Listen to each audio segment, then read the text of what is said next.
রাজনীতিতে social media একটা গুরুত্বপূর্ণ মাধ্যম, তবে এখানে শুধু প্রচারণা নয়, হয় অপরপক্ষকে নিয়ে সমালোচনাও। ইসলামী আন্দোলন বাংলাদেশও এর বাইরে নয়। তবে যেই ভিডিওগুলোকে কেন্দ্র করে ইসলামী আন্দোলন বাংলাদেশের সমালোচনা করা হয়, সেই ভিডিওগুলো কতটুকু সঠিক, এটা নিয়েই 10 দিকের আজকের অনুসন্ধানী প্রতিবেদন।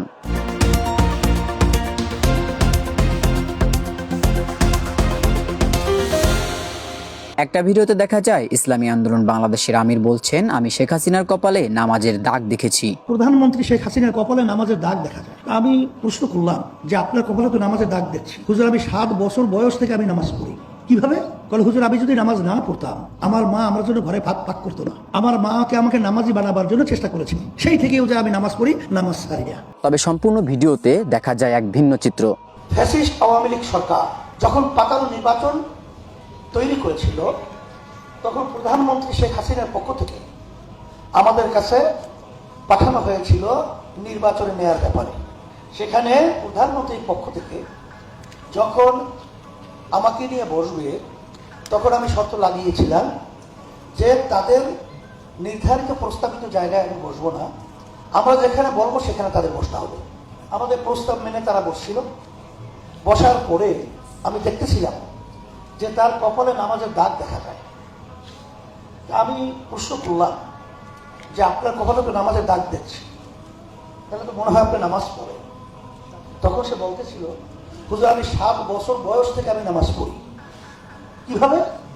কারণ হুজুর, আমি যদি নামাজ না পড়তাম আমার মা আমার জন্য ঘরে ভাত পাক করতো না।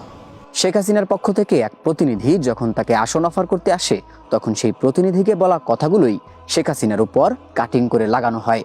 অতএব 10 দিকের অনুসন্ধানে নিউজটি ফেক। সম্প্রতি ইসলামী আন্দোলন বাংলাদেশকে ঘিরে উঠেছিল একটা গুরুতর অভিযোগ। তারা নাকি 11 দলীয় জোটে 150টি আসন এবং মন্ত্রিত্ব চেয়েছিলেন। তবে এই বিষয়ে কোনো ভিডিও পাওয়া যায় না। অন্যদিকে ইসলামী আন্দোলন বাংলাদেশের এক নেতা বলেছেন, এই বিষয়টি সম্পূর্ণ ভুয়া। জামায়াতের ইসলামীর নেতৃত্বে যে জোটটি হয়েছে সেখানে শরিক দলগুলো, এর মধ্যে ইসলামী আন্দোলনে চেয়েছে প্রায় 150-র মতো আসনে ছাড়। তাহলে ধরেন ইসলামী আন্দোলন 150, বাকি আরো যদি এরকম 50, শেষ পর্যন্ত জামাতের মানে ভাগে কত থাকবে? যে এই যে একটা দ্বিতীয় যে কথাটা বললেন, এটা নিশ্চয়ই মিডিয়া থেকে আপনি নিয়েছেন। মিডিয়াতে যেটা আসছে এটা টোটালি ফেক, মানে এটা কোনো বাস্তবতা নেই। আমাদের তাহলে কতগুলো আসন আমি বলছি, আমাদের এখানে কোনো চাওয়া পাওয়া নাই। কে কার কাছে চাইবে? আমরা যেটা করছি সেটা হলো যে আমরা লিয়াজো কমিটি, আমি নিজেও লিয়াজো কমিটির সদস্য, আমরা বসে আমরা প্রত্যেকটা আসনকে জামাত ইসলামও করেছে, প্রত্যেকটা দল স্ব দলের আঙ্গিকে নিজেদের মতো করে জরিপ করেছে, জামাত ইসলামও করেছে। এরপরে আমি আসার পরেও ভাইও যেটা বলতেছিলেন যে প্রেসিডেন্ট কে হবে, প্রধানমন্ত্রী কে হবে, এটা নাকি আমরা জানতে চেয়েছি। Totally fake, totally fake. আমি একদম গণমাধ্যমে দায়িত্ব নিয়ে বলছি, আমি আজ যুগ্ম মহাসচিব হিসাবে, জয়েন্ট সেক্রেটারি হিসাবে, টোটালি ফেক। অতএব এই বিষয়টিও 10 দিকের অনুসন্ধানে ফেক নিউজ। ইসলামী আন্দোলন বাংলাদেশের নায়েবে আমির মুফতি ফয়জুল করিমের বিরুদ্ধে আর একটা গুরুতর অভিযোগ হচ্ছে, তিনি শেখ মুজিবুর রহমানের প্রশংসা করেছেন। বঙ্গবন্ধুর পরিবার ইরাকের বিদেশি অনেক আগে এখানে আসছে ধর্ম প্রচার করার জন্য, তারা জাতিগতভাবে ধার্মিক। এ বিষয়ে 2টি ভিডিও পাওয়া যায়। প্রথম ভিডিও, এত বছর পরেও বাংলাদেশের মানুষ 2 ভাগে বিভক্ত হয়েছে। 1 ইসলাম, ইসলামপন্থী, 2 নাস্তিক, নাস্তিকপন্থী। ইসলামপন্থীরা মনে করে শাহাদাত স্থপতি বঙ্গবন্ধু শেখ মুজিবুর রহমান একজন মুসলমান, ইসলামের জন্য কাজ করেছেন। আর নাস্তিকপন্থীরা মনে করে শেখ সাহেব একজন সেকুলার, নাস্তিক, কমিউনিস্ট, তিনি ইসলামের বিপক্ষে কাজ করেছেন। এখন কাদের দাবি সত্য, কাদের দাবি মিথ্যে, এটা প্রমাণ করতে হবে। প্রথম শেখ সাহেবকে, তিনি জনাব শেখ মুজিবুর রহমান, তেনার বাবা শেখ লুৎফর রহমান, শেখ আব্দুল আউয়াল, যিনি ইরাক থেকে এসেছিলেন। অনুসন্ধানে দেখা যায়, নাস্তিকরা যখন শেখ মুজিবুর রহমানের ইমেজ ব্যবহার করে ইসলামের বিভিন্ন ক্ষতি করার চেষ্টা করেছিল, তখন তিনি শেখ মুজিবুর রহমানের পূর্বের ইতিহাস তুলে ধরেছেন। শেখ মুজিবুর রহমান প্রসঙ্গে তার আর একটা ভিডিও। একটা হলো বঙ্গবন্ধুর নিজেকে কটূক্তি করা, তাকে অশ্রদ্ধা সম্মান করা, আটো তার প্রকৃতি ভাস্কর্যকে না মানা, দুইটা জিনিস এক না। আমরা মনে করি বঙ্গবন্ধু শেখ মুজিবুর রহমান একজন মুসলমান, তার মাথায় টুপি, তার বাবার মাথায় টুপি, তার বাবার দাড়ি, বড় বড় দাড়ি। যারা আজকে বঙ্গবন্ধু সেই টুপিকে কোনো কুকুরের মাথায় দেয়, তারা বঙ্গবন্ধু শ্রদ্ধা করে না। আজকে তার দাদার দাড়িকে, বাবার দাড়িকে যারা অশ্রদ্ধা করে, তারা বঙ্গবন্ধু শ্রদ্ধা করে না। আর মনে রাখতে হবে, বঙ্গবন্ধু দেশ এদেশ ছিল না, এরা ছিল অনেক দূরের। এদেশে আসছে কেন, ইরাক থেকে কেন আসছে, তাদের ইতিহাস জানতে হবে। বঙ্গবন্ধুর পরিবার ইরাকের বিদেশি, অনেক আগে এখানে আসছে ধর্ম প্রচার করার জন্য। তারা জাতিগতভাবে ধার্মিক। এখানেও সম্পূর্ণ ভিডিওতে দেখা যায় এক ভিন্ন চিত্র।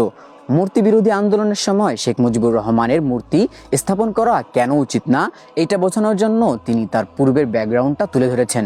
তবে এই ভিডিওগুলো ছড়ানো হয় চরমোনাই পীর সাহেবের সাথে আওয়ামী লীগের সম্পর্ক আছে এইটা বোঝাতে। অতএব এইটাও 10 দিকের অনুসন্ধানে ফেক নিউজ। আরেকটা ভিডিওতে দেখা যায় মুফতি ফয়জুল করিম বলছেন, নবী করিম সাল্লাল্লাহু আলাইহি সাল্লামের কাছে যখন প্রশ্ন করা হয়েছে কোন রাজনৈতিক দল করতে হবে, তখন নাকি নবী করিম সাল্লাল্লাহু আলাইহি সাল্লাম বলেছেন, তোরা শেখ হাসিনার পক্ষে যা। এখন এই আনাবেল আমরা কি করব? আমরা শেখ হাসিনার পক্ষে যাব না খালেদা জিয়ার পক্ষে যাব? আল্লাহ নবী বলতেন, যা তাহলে কি করবে, যেহেতু বড় দুইটা দল, তোরা সবাই শেখ হাসিনার পক্ষে যা।